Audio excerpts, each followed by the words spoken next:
How do you avoid dumb ways to die? The key is making sure your systems are more resilient to humans making a mistake. Process Safety with Trish and Tracy is a production of Chemical Processing. Chemical Processing focuses on serving engineers, designing, and operating plants in the chemical industry. Welcome to Process Safety with Trish and Tracy, the podcast that aims to share insights from past incidents to help avoid future events.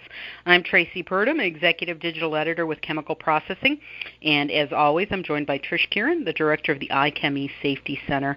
We meet once again, Trish, all in the name of safety. How have you been? Yeah, not too bad, thanks, Tracy. I've been attending virtually the iChemE Hazards 31 conference all week, so I've been doing all sorts of weird hours. I'm looking forward to a little bit of a sleep later today.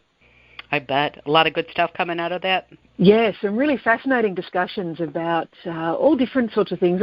We spoke a little bit about some of the emerging hazards from new technologies, those sorts of things, but also a lot of focus still on culture and leadership, which is, as you know, one of my favourite areas to talk about, and there was certainly a lot of discussion about that over the last week. Well, hopefully we can get a couple podcast ideas out of what you've learned this week, so that's good. I think we will.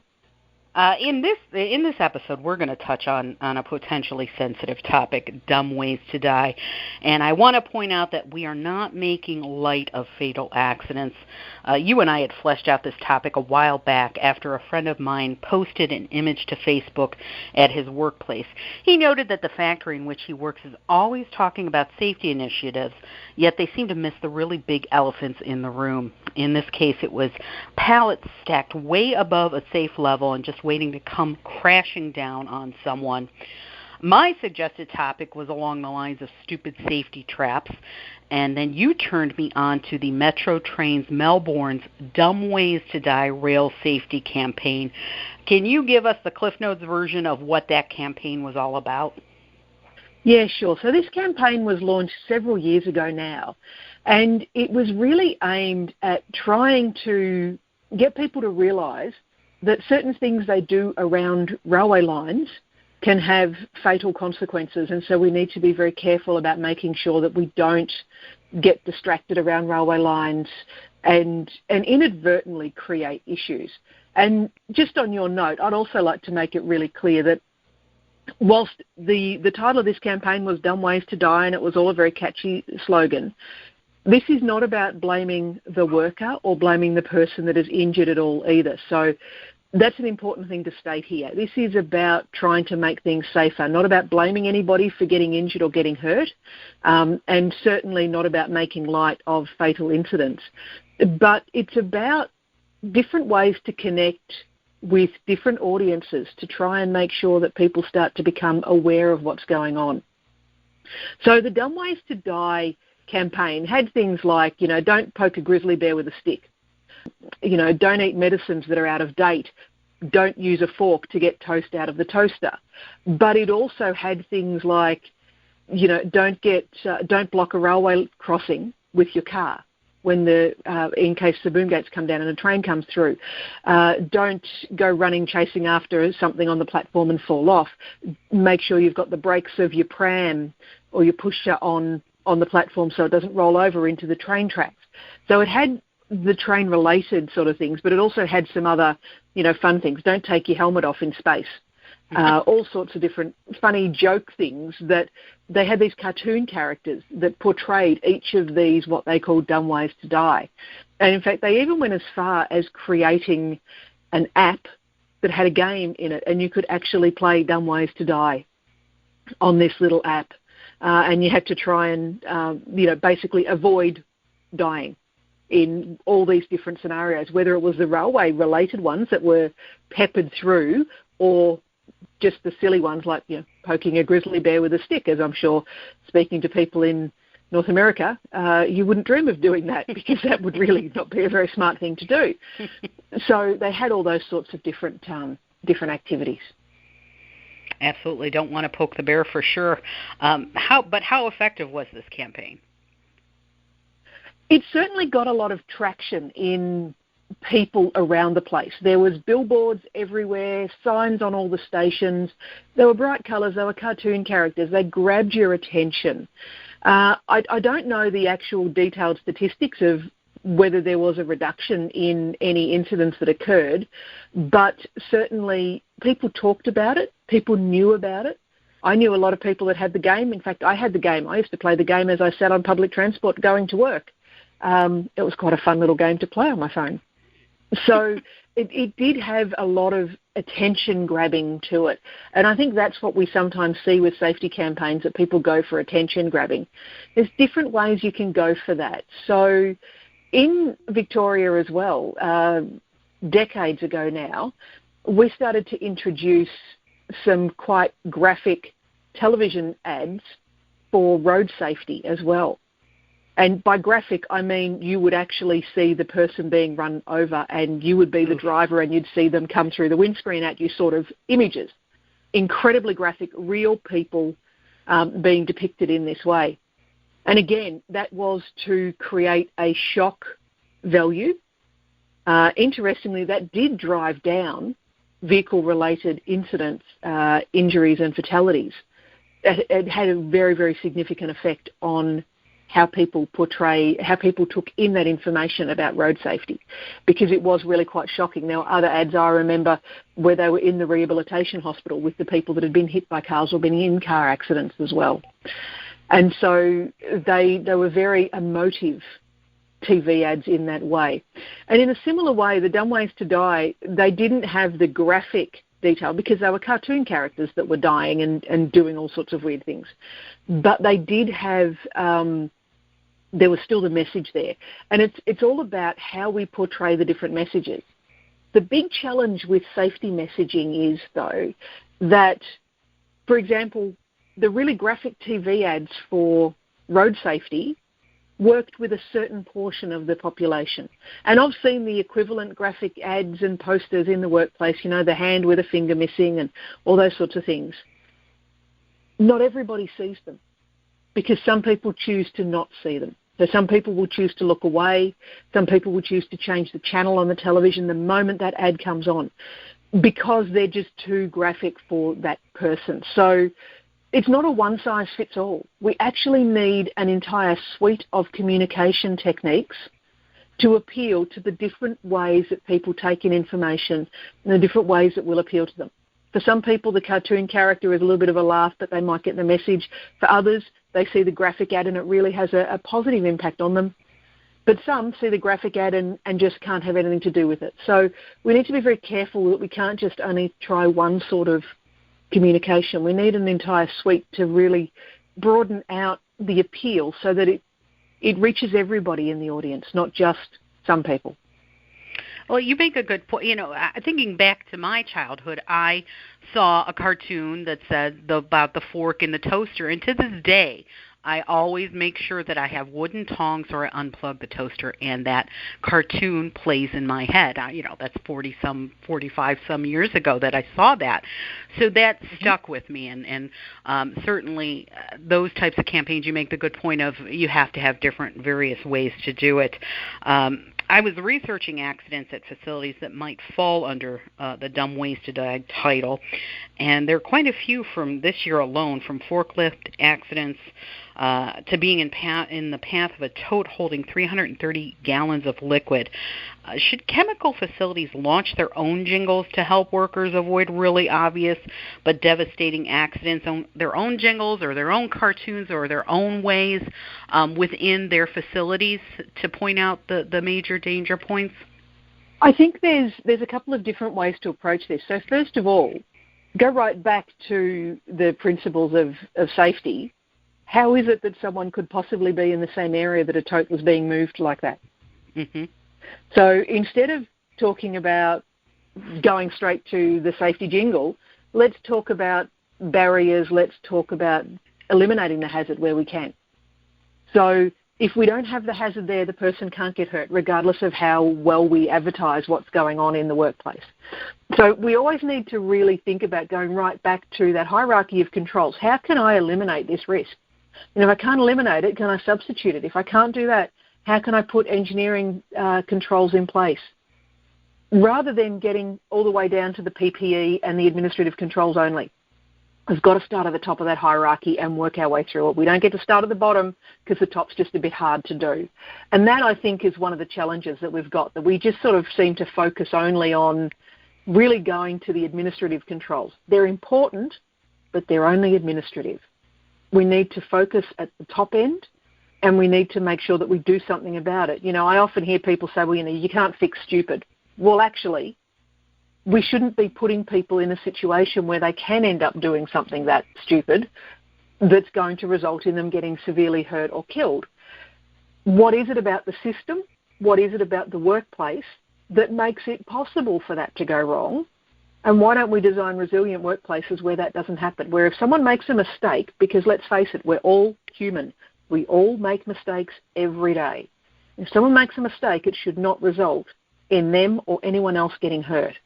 And if it does, then there's a fault in our system, not a fault in the person. People make mistakes. People also do amazing things to prevent incidents happening. So the human's not a bad thing in this. But the fact is that we do make mistakes. That's real life. So we need to make sure that when we make those mistakes, we're minimising the risk to the person as much as possible in that scenario. And you bring up a very good point of this isn't about the worker. This could potentially be about management making dumb mistakes. They're the ones making the dumb mistakes and not realizing that they don't have barriers around where a tote goes through. So maybe to take it to the hierarchy, like you say, and work its way down is a good approach that some facilities may not even deal with. Yeah, we need to be fixing the actual issues, not trying to fix the worker. The worker doesn't need fixing. The system needs fixing. As I said, we need to communicate. We need effective communication techniques, though. And in one job I had, we actually did have a safety mascot in the company. And when I first started as a safety manager, I looked at the safety mascot and I went, "Oh, I think we need to redesign that mascot," because the mascot was a superhero. And I thought sending the message that our workers were superheroes was perhaps not the right safety message to be sending. That was somewhat concerning to me. I didn't want people to think they were bulletproof because they're not. So we ended up recreating this mascot, and the mascot was always dressed in full PPE. We actually had little figurines of the mascot, and we had a couple of costumes as well. So wherever we were in the country, the mascot could actually turn up. And talk to the workers and talk about what was happening from a safety perspective. We used it to communicate to the children of the workers as well, because we had calendar colouring competitions every year and those sorts of things, getting people to take safety home with them, getting it to be part of their lived experience every day. And it was actually really quite a successful strategy that we ran. And what we did with these figurines was we said to the entire workforce, every time we catch you doing the right thing, every time we see you making something positive from a safety perspective, following the process correctly, working well, we'll give you a little figurine. And they became very popular, and people were really making efforts to get them, because especially if they had kids, then if they had multiple kids, then they had multiple figurines. We then extended it to, so take the figurine on holidays with you and send us photos of where you are. And so we then had this photo competition of this little safety mascot turning up in all sorts of different places. I think my favourite was on a gondola in Venice. But so we had all these different little things happening. And what it was just keeping safety in people's minds. It was keeping it active. But it was fun. And it's okay to have fun in safety. It is serious work that we do. There's a very important quote from the Piper Alpha investigation. And it goes something along the lines of, safety is not an intellectual exercise to keep us occupied. The sum of our actions determine whether the people we work with live or die. And that's from Sir Brian Appleton. And that is a real issue. The sum of our actions in the workplace do determine whether the people we work with live or die. Safety is a serious issue. But that doesn't mean we can't use fun and humour to engage people, to get them to remember things, and to bring them along on the safety journey. It doesn't have to be boring. It can actually be a little bit fun while still being serious. Another example is Air New Zealand are famous for their in-flight safety videos. If you've ever seen an Air New Zealand in-flight safety video, they have a theme each time they create one. So obviously Lord of the Rings was filmed in New Zealand. There's a Lord of the Rings safety video that they have. And so you can actually, they're all played by the actual characters, the actual actors that were in Lord of the Rings. And so where there's a little elf, obviously they're a smaller body, so they're put in the seat like a child, the seatbelt, the child mask, all that sort of thing. They go through the whole scenario using the characters of Lord of the Rings. That's just one example. They do a whole range of different ones. The New Zealand All Blacks rugby team has been in them, all sorts of different topics and different fun ways to communicate the message. It's about getting your attention on something really serious. Maybe we can work you into some sort of safety film that we can send out to all of our facilities so that we can make you a safety hero. Oh, I'm not sure about that. Can you talk about the permit to work, and does this guidance address our topic today? So permit to work is a critical safety system in any workplace. And if you strip it right back, fundamentally what it is about is controlling the interaction between humans and the equipment in an uncertain situation. So when we're operating the facility, we understand how the facility operates and we've got procedures to operate that. When we need to take something apart, isolate it, do some maintenance activity, we can have unknowns that come into the situation. And that's why we have a permit to work system. It's to control that interaction. It controls the handover of the piece of equipment from the operators, who normally are the custodians of it, to the maintainers who are going to be doing the work on it. It also then controls the handover back to the operators too. But most importantly, it controls the risk assessment we do. So when we do a permit to work activity, we need to assess the hazards of the work we're doing, understand what consequences we could have there, so that we can manage and implement controls to deal with the overall risk that we face through that situation. So when we're doing unusual activities or things that are a little bit outside the norm, that is when the permit to work system can be a fantastic control that we can implement. Now remember, a permit to work system is just an administrative control, but I did say it was a critical one, and it is critical, and sometimes we do have administrative controls that will be critical. But that's where we need to make sure that we have the system in place and that we have assurance audits and checking of the system to make sure it's working. We need to make sure that everybody is competent in using the system. We need to check that the processes are being followed, that the risk assessments are being done, and they're done of sufficient quality. And then we need to make sure that the equipment handover is all clear, so everybody knows who's got what pieces of equipment at what time and that they're adequately isolated. A permit to work system can be quite a complex system to work with, but it's absolutely critical that we follow the processes involved in it, because that's one of these major controls that actually protects the person from the equipment, from something that could go wrong with the equipment. It also does protect the equipment from the person too, so it has a dual purpose in that. And permit to work systems apply not only for process safety risk, but also for occupational safety risk as well. So they're one of the control measures we have that span both fields of safety in the workplace as well. Now the IChemE has a guidance document on this that we can link to, right? Is that something that you have? Yes, so as part of our lead metrics activities, where we're looking at lead indicators or lead metrics, one of the ones that we zoomed in on is to look at permit to work systems and how you do your checks to make sure your permit to work system is functioning. So earlier this year we released a guidance document on that permit to work aspect of metrics and understanding how to monitor and manage your permit to work system so that you can have confidence it's going to work when you need it. So that document is available as a free download off our website, and so it complements our original lead metrics guidance document. we've got a series of different complementary documents to go with that lead metrics. Permit to Work is one of the most recent ones. And I will link to that in our transcript of this conversation, so they have easy access to that. Trish, do you have anything you'd like to add on this topic? As we said at the beginning, this is not about making light of serious incidents, and it's not about blaming the worker, and that is, I can't stress that enough. This is not about the worker. This is about the system. So have a think about in your workplace, if someone makes a mistake, and let's face it, we can all have a bad day and make a mistake, that we need to have systems that mean people don't get hurt from that mistake. So if someone making a mistake can lead to people getting hurt, then we need to fix the system. I've spoken before about the Thunder River Rapids theme park ride where, a series of mistakes were made and 4 people died because there weren't the engineering systems in place to prevent them.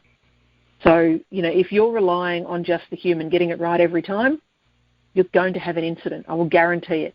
It just depends on when and how serious it's going to be. Think about how you can make your systems more resilient to humans making a mistake, because we'll all make a mistake.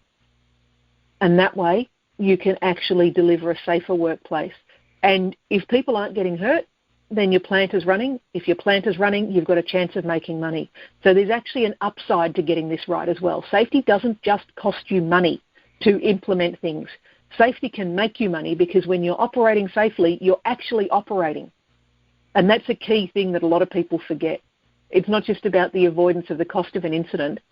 It's also about the fact that when you're running properly, you can actually make money because you're running. When you shut down through investigation or incident, you're not making any money. Turn safety into the positive and let's start viewing it for what it is. It contributes positively to the bottom line of an organisation. Well, Trish, once again, offering sage advice for our listeners. I appreciate the time you put into every podcast that we do. Unfortunate events happen all over the world, and we will be here to discuss and learn from them. Subscribe to this free podcast so you can stay on top of best practices. On behalf of Trish, I'm Tracy, and this is Process Safety with Trish and Tracy. Stay safe.